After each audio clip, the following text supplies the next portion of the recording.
Pode adorar ao Senhor com palmas. Aleluia. Podeis assentar, queridos. A graça e a paz. Amém. Amém.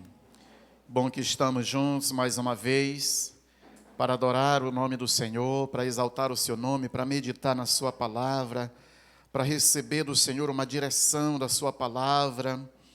E sou grato a Deus por estarmos de volta. Passamos uns dias aí em um recesso de descanso, não é? A pastora já veio domingo, já agradeceu, mas eu quero novamente agradecer à igreja por estar unida, por estar presente, por estar buscando, por estar sendo igreja, por estar vivendo igreja, agradecendo aos líderes de célula que estiveram cuidando das suas células, dos seus discípulos.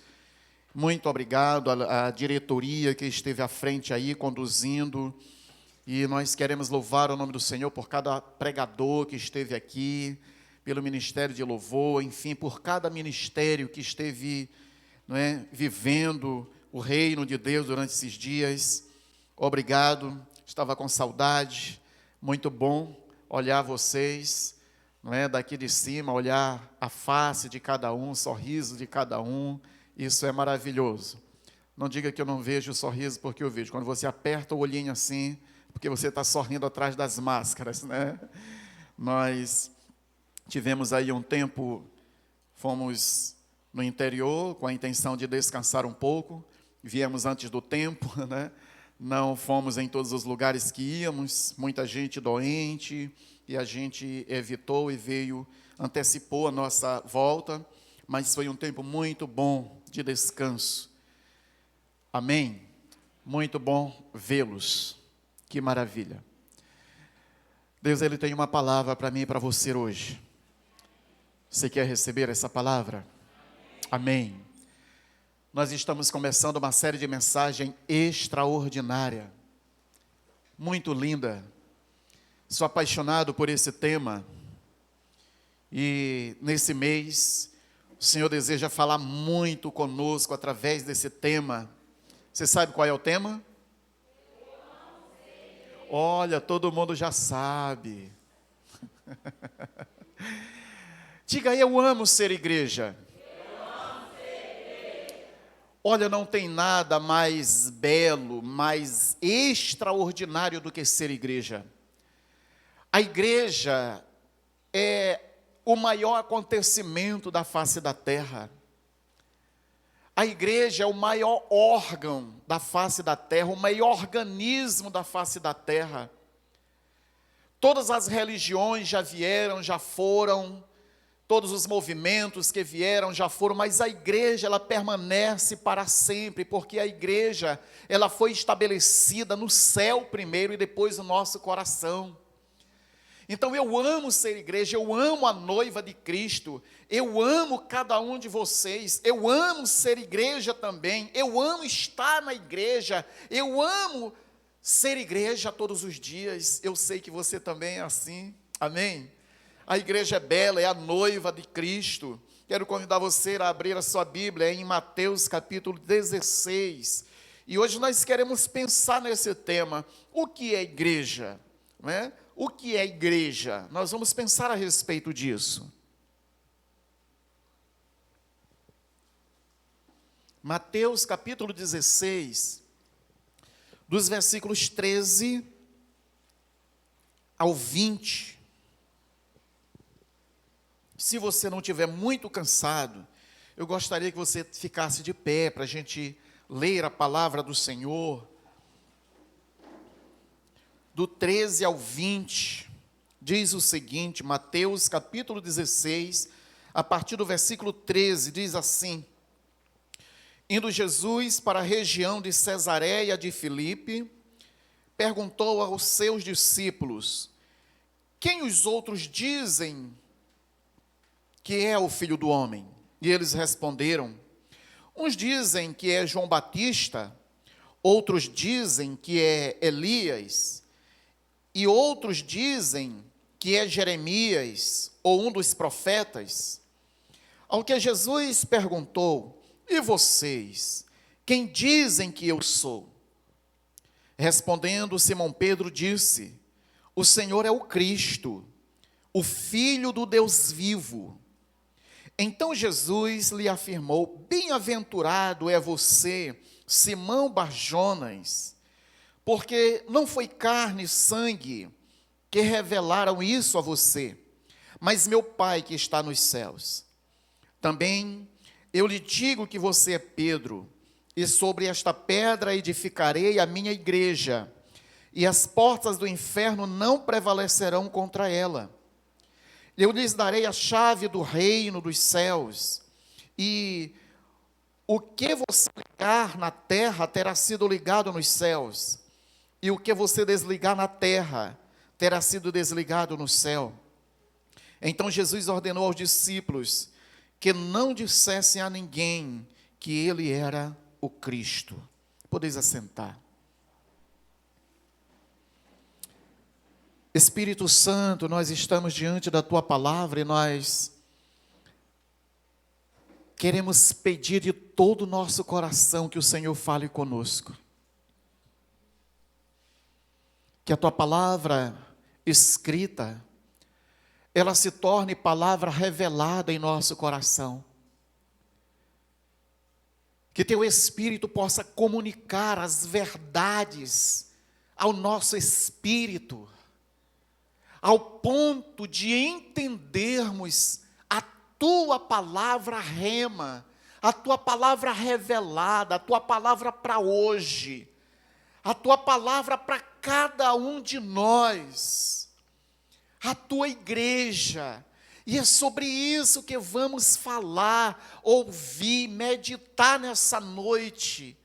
É a nossa identidade, é quem nós somos. Ó Espírito Santo de Deus, se o Senhor não falar conosco, vai ser apenas palavras soltas ao vento, mas se o Senhor falar conosco, tudo vai mudar dentro de nós, da nossa compreensão, do nosso modo de ver, de enxergar a vida, de enxergar o mundo, de nos enxergar, de enxergar a igreja, o Teu reino. Por isso, abre os nossos olhos espirituais.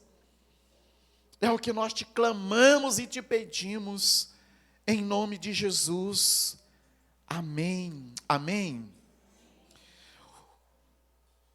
O versículo 17, o versículo 18, ele fala em outra tradução, na NVI, ele diz assim: feliz é você, Simão, filho de Jonas, porque isto não lhe foi revelado por carne ou sangue, mas por meu Pai que está nos céus.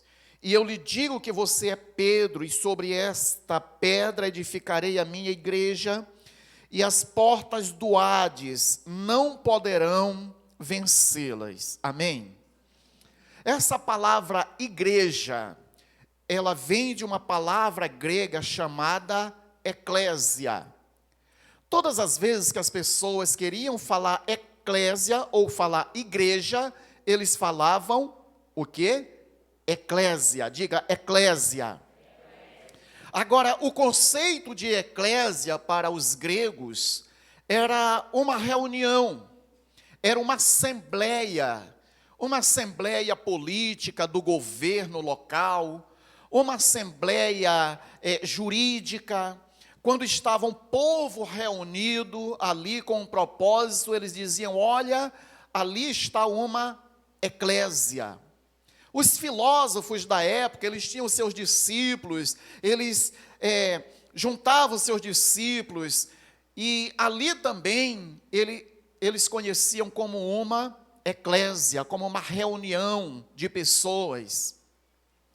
Quando na Septuaginta, o que é a Septuaginta? A Septuaginta é o Antigo Testamento, que foi escrito em hebraico, algumas partes em aramaico, mas na sua grande maioria, quase a totalidade foi escrita em hebraico, e 72 eruditos, eles pegaram esse Antigo Testamento e eles transformaram, ou eles, como é que se diz?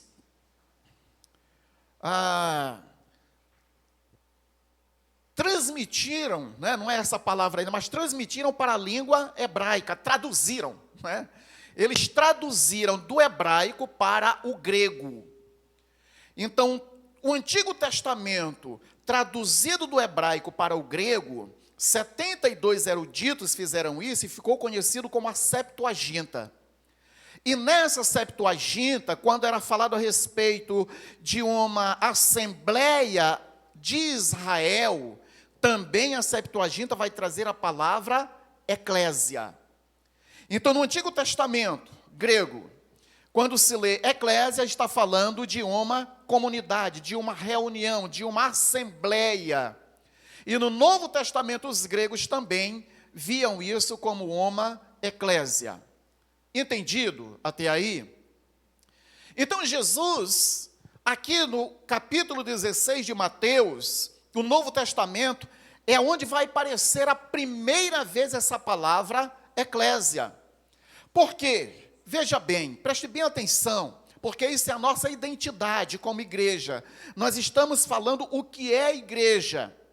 E Jesus, quando ele olha para todas essas assembleias, para todas essas eclésias, ele chama os seus discípulos, e aí ele vai dizer nesse texto aqui, que agora ele está edificando a sua eclésia, a sua igreja. Existiam várias eclésias, ok?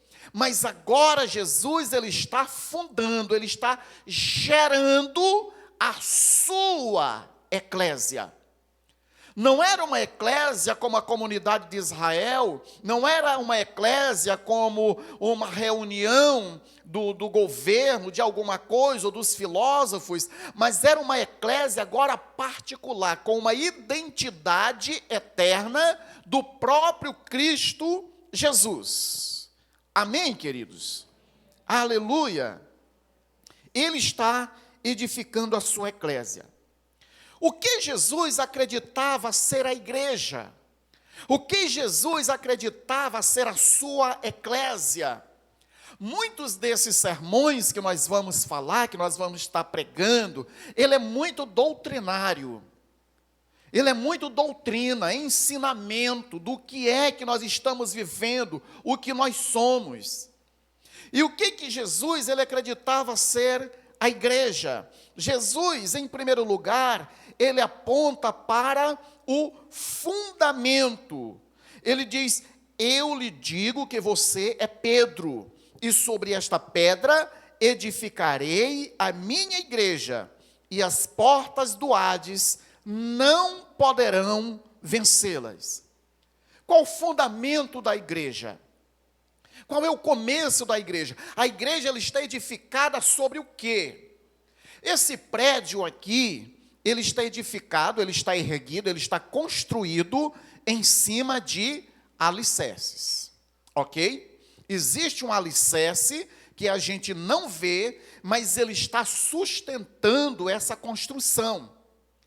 Jesus, ele está dizendo aqui que a sua igreja, ela é construída em cima de um alicerce, em cima de um fundamento. Esse fundamento, esse alicerce se chama Jesus.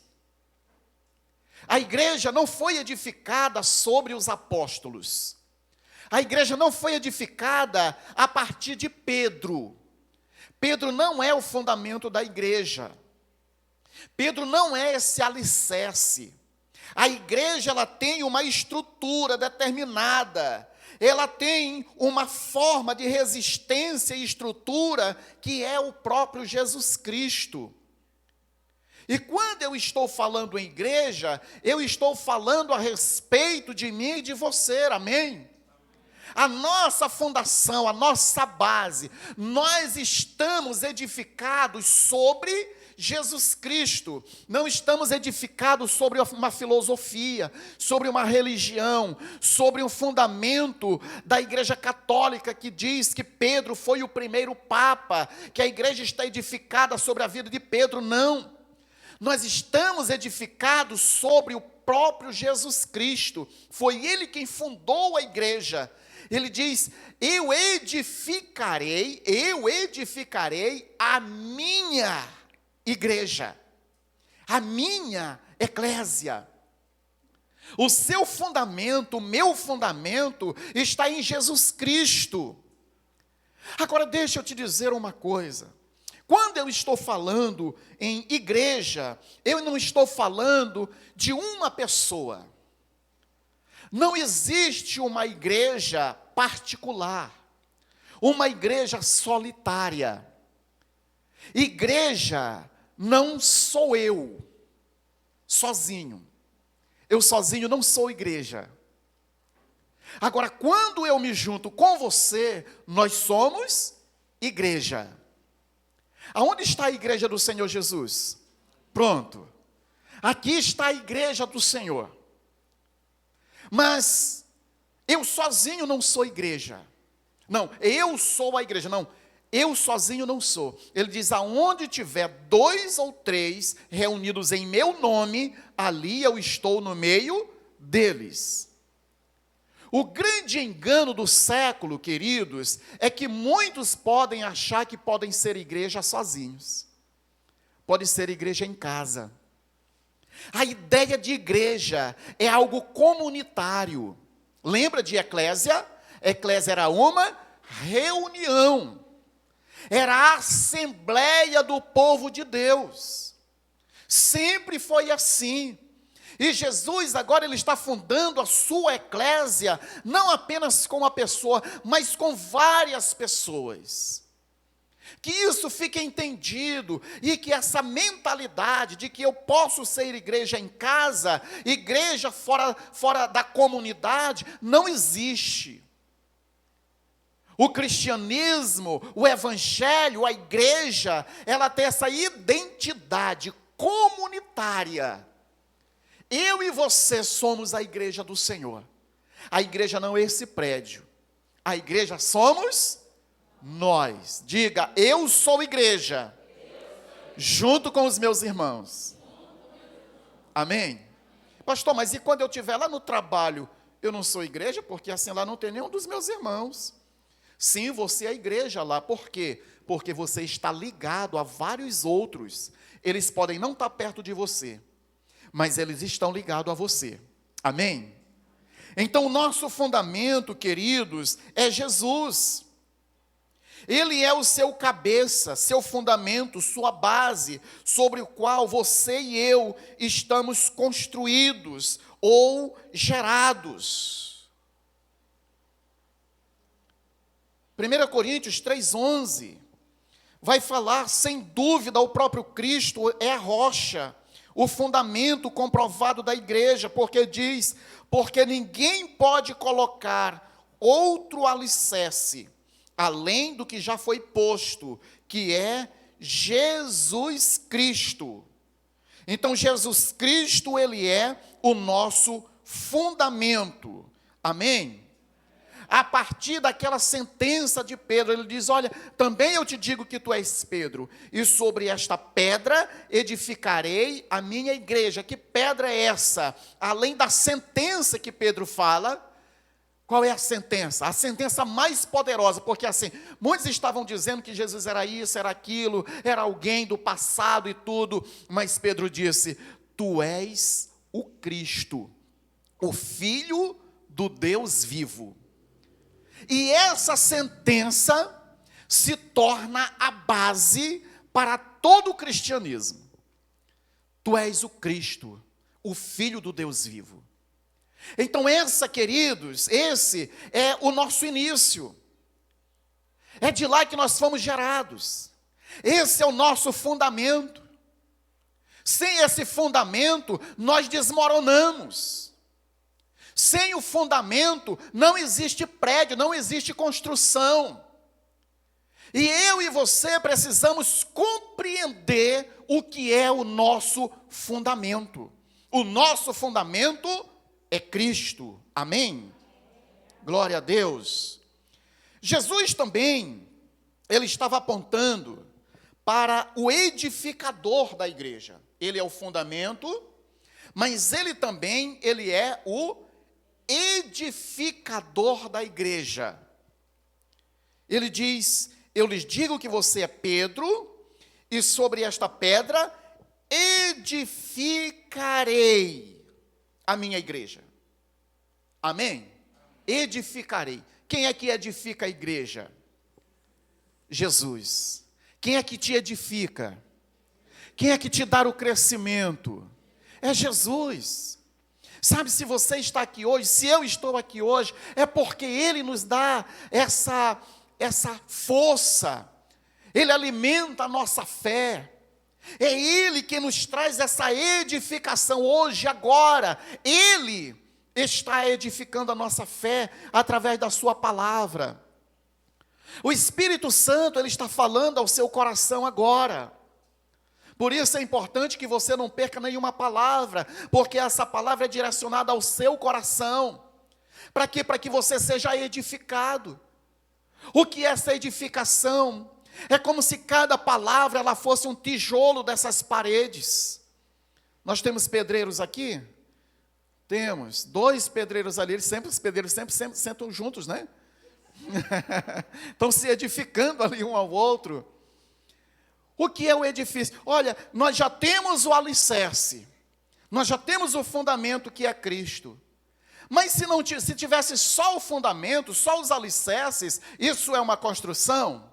Não, precisa ser edificado. É como se cada um de nós fôssemos essas pedras vivas, não é tijolo, é pedra viva. É uma construção a partir de pedras vivas. E o Senhor, através de cada palavra, Ele está nos edificando. Cada discipulado, Ele está nos edificando. Cada comunhão, cada vinda na igreja, cada ida na célula, cada visita, cada palavra que nós recebemos, nós estamos sendo edificados. Nós estamos crescendo um pouco mais no Senhor. Nós estamos nos alimentando, nós estamos crescendo nele, que é o cabeça, que é o fundamento. Amém, querido? Então, Ele gerou a nossa vida como igreja, e Ele mesmo nos alimenta, nos edifica, nos dá esse alimento hoje para nos edificar. Ele nos fala, Paulo diz que nós somos cooperadores. Mas a obra é dele, é Ele que faz tudo. Se você se converteu, foi Ele quem te trouxe, foi Ele quem te atraiu, através do seu Espírito e da sua palavra. Ele é o responsável por edificar a sua igreja. Nós somos os seus cooperadores, mas é Deus mesmo quem edifica a sua igreja. Ele diz que um planta, outro rega, mas o crescimento vem de Deus. É Ele que nos dá o crescimento. Todos nós estamos em crescimento, todos nós estamos nessa fase de crescimento, amém? Todos nós. E quem dá esse crescimento é Ele, assim como uma planta, que você pode preparar o terreno, você planta a semente, você rega, mas você não é responsável pelo seu nascimento, pelo seu crescimento. A mesma coisa é a nossa vida nele, é Ele que nos faz crescer. Alguém discipula, alguém ganhou, alguém discipula, alguém cuida de você, mas é Ele que vai dando o crescimento. Isso é maravilhoso. Amém, queridos? Não conseguiríamos acrescentar nenhum membro no corpo de Cristo, mesmo que usássemos todos os recursos da terra. É o Senhor que é o edificador da igreja. A salvação é obra de Deus, do começo ao fim. É Ele quem nos chama, salva e dá a nossa segurança. Então Jesus, Ele é o fundamento e Ele é o edificador. Diga, Ele é o meu fundamento e Ele é o meu edificador. Ele não somente te gerou, mas Ele continua te alimentando, Ele continua cuidando de você, e você está crescendo cada vez mais, porque Ele tem cuidado de mim e de você, amém? Glória a Deus. Em terceiro lugar, Jesus, Ele aponta para o protetor. Ele também é o protetor. Ele diz: eu lhe digo que você é Pedro, e sobre esta pedra edificarei a minha igreja, e as portas do Hades não poderão vencê-la. A tradução NVT, ela diz assim: agora eu lhes digo que você é Pedro, e sobre esta pedra edificarei a minha igreja, e as forças da morte não a conquistarão. O Hades é o reino dos mortos, é o mundo dos mortos. E ele está dizendo que o mundo dos mortos não pode deter a igreja do Senhor. Simboliza também, a porta do Hades também simboliza o poder organizador da morte e de Satanás. Preste bem atenção nisso. O Hades significa o poder da morte e o poder de Satanás. É por isso que nessa tradução, na maioria das traduções, diz que as portas do inferno, não é?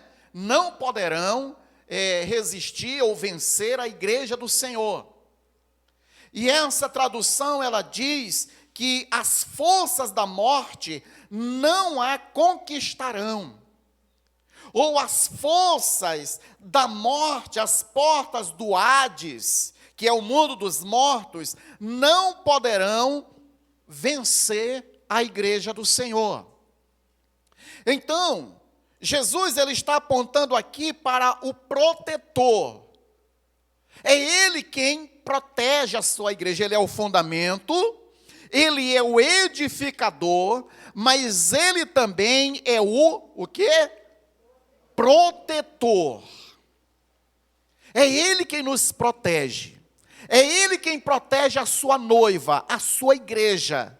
Eu e você somos cuidados por aquele que nos gerou. Isso não é nenhuma falácia, isso não é uma palavra solta, é o próprio texto que está dizendo que as portas do Hades não vão prevalecer, não vão lhe atacar, não vão lhe matar, não vão lhe destruir. As portas do inferno não prevalecerão contra a igreja do Senhor. Amém, queridos? Isso é poderoso. Muitos já quiseram destruir a igreja de Deus. Na história, muitos imperadores, governantes, reis, já tentaram destruir essa igreja. Muitos cristãos já foram mortos à espada, na fogueira, na cova dos leões, no tacho de azeite quente, cerrado ao meio, flechado, degolado à espada. O sangue dos mártires, dos primeiros cristãos, e ainda hoje em alguns países, foi derramado. Eles já tentaram, o inferno já tentou destruir a igreja de Cristo. Por quê? Porque a igreja de Cristo não é desse mundo. Porque a igreja, ela não é desse mundo, ela não é uma coisa natural, ela não é de um governo. Ela não é do mundo. A igreja foi nascida em Cristo e prevalece em Cristo, porque é Ele quem protege. Durante todas as décadas, todos os centenários, todos os milênios que a igreja foi perseguida, ela se tornou ainda mais forte. Ninguém vai conseguir nos destruir. Ninguém vai conseguir destruir a igreja de Deus, a igreja de Cristo, porque Ele é o fundamento, é Ele quem edifica e é Ele quem protege.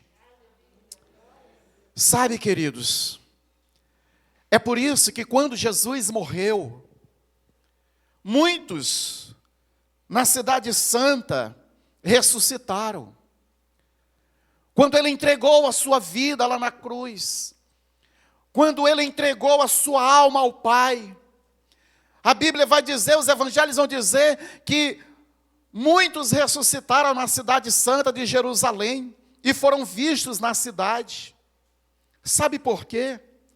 Porque Jesus morreu para vencer a morte, para vencer esse império da morte, o mundo dos mortos, que é o Hades, o poder da morte do inferno. Quando ele morre, ele vai tomar a chave do inferno e da morte. E ele mesmo ressuscita.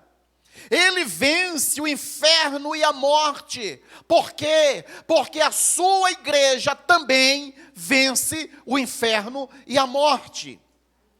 Mesmo que eu e você vamos experimentar a morte física, mas nós ressuscitaremos no último dia.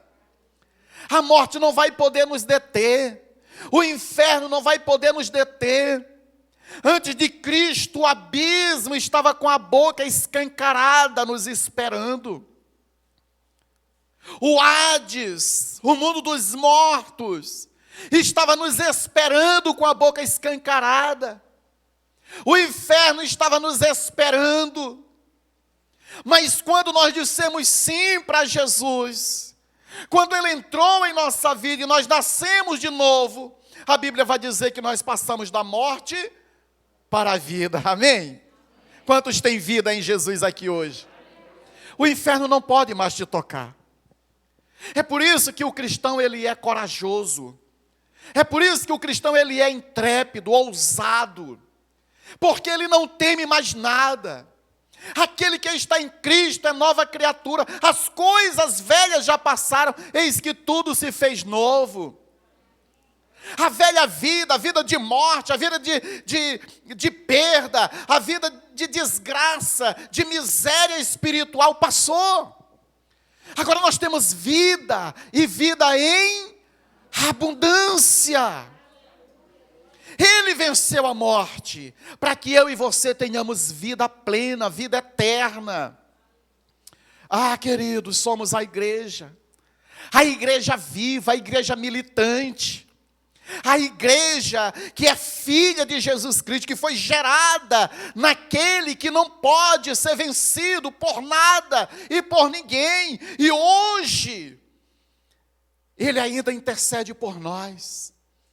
Ele estará ao lado do Pai, à direita do Pai, intercedendo pela igreja, intercedendo por nós. E olha que extraordinário, que a palavra vai dizer que nós também estamos assentados nele, nas regiões celestiais.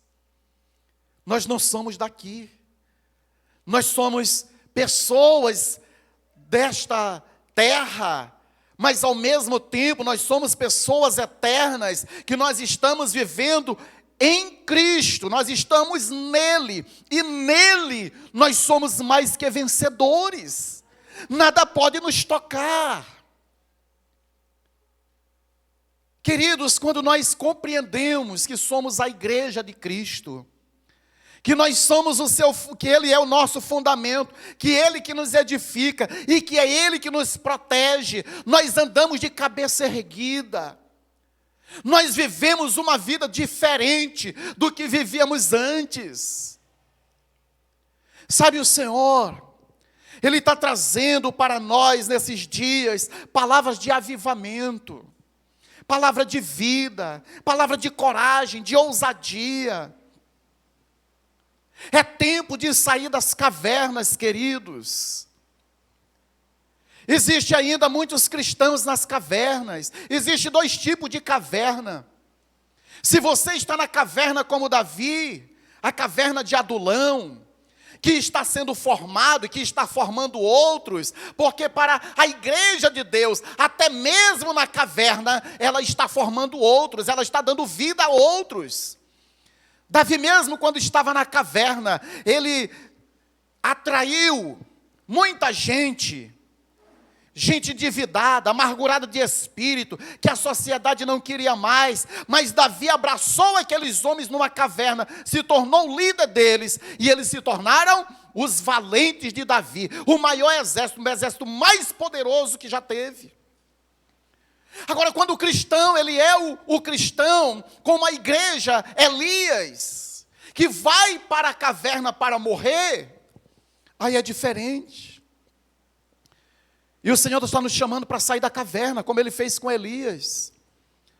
Elias foi para a caverna para morrer, estava desiludido, ele estava achando que ele era sozinho. Mas o Senhor diz: Elias, sai dessa caverna. Ô meu irmão, se você está numa caverna, sai dessa caverna. A caverna não é o lugar da igreja. A caverna não é o lugar dos santos. Existe uma proteção, Jezabel não vai te matar. Elias fugiu daquela mulher com medo de morrer. Você só vai morrer no dia determinado pelo Senhor. Ele é o dono da tua vida, Ele te protege, Ele te guarda. Fico tão feliz porque quando nós entramos de férias, muitos irmãos estavam enfermos, mas olha onde eles estão hoje. Todos escaparam, amém? Isso é motivo de alegria, de vitória. E se você saiu de uma enfermidade, é porque o Senhor permitiu. Então saia da caverna. O Senhor, Ele diz para Elias: Elias, é tempo de sair da caverna, Elias. Teu trabalho ainda não terminou. Ô meu irmão, teu ministério está apenas começando. Tua caminhada com Cristo está apenas começando. Ele diz: Elias, ainda tem, sai da caverna. Você ainda vai ungir Azael, rei da Síria. Você vai ungir ainda Jeú, rei de Israel. Você vai ungir Eliseu para ficar no teu lugar. Queridos, tem muita gente para você tocar ainda. Diga: eu estou fora da caverna. E tem muita gente para eu tocar. Amém? Tem muita gente esperando por nós lá fora. O Senhor é esse que está nos protegendo, Ele é o nosso protetor. Não esqueça, Jesus estava aprontando para o fundamento, para o edificador e para o protetor da sua igreja. Então quem é essa igreja? Quem é essa igreja? Nós somos essa igreja. Foi gerada lá com Jesus naquele dia com os discípulos. Mas essa igreja permanece viva, chegou até mim e vai chegar até as futuras gerações. Amém, querido? Deu para compreender o que é ser igreja? Deu para compreender o que é ser igreja? Amém? Você é uma igreja solitária? Igreja sozinho? Não, nós somos a igreja, a comunidade, a eclésia do Senhor Jesus Cristo. Coloque-se de pé, vamos orar.